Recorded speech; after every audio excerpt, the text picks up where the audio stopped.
The question has to be, if we're seeing huge variability between lenders in what they're prepared to provide to investors, and those investors are snapping up properties left, right and centre, and it's a social issue for me in my area because I'm having properties being purchased and the competition between investors raising prices. Rent prices in my part of the world are growing very strongly, and I have low and middle income people being denied the opportunity to either purchase or rent and being forced further and further out on the urban fringes. This is a social issue. I'm not the only one to observe this.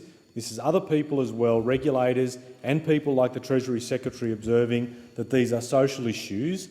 And what is a regulator prepared to do? Now, APRA is making all sorts of excuses as to whether or not they'll actually act. One, taking note that the rate of growth is slowing to about 10.4% and thinking that 0.4% won't make much of a difference and won't compel them to act.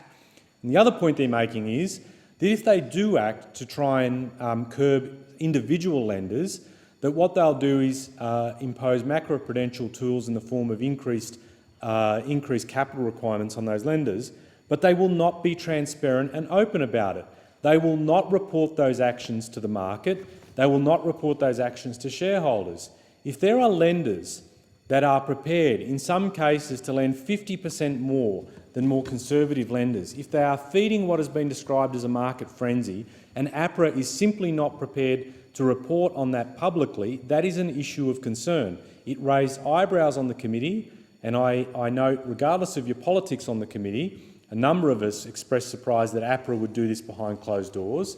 APRA's claim is they don't want to cause particular problems in terms of the market standing of individual lenders, but if these lenders are behaving in a way that is creating unserviceable loans, that if interest rates move upwards, no one's suggesting that'll happen in the short term, whether or not the serviceability will be achievable for people, what will happen to loans and what the broader economic impact of that is, it is simply untenable that those lenders are not dragged out into the public, exposed for their lending practices, and APRA is prepared to countenance this. I do not think this is realistic.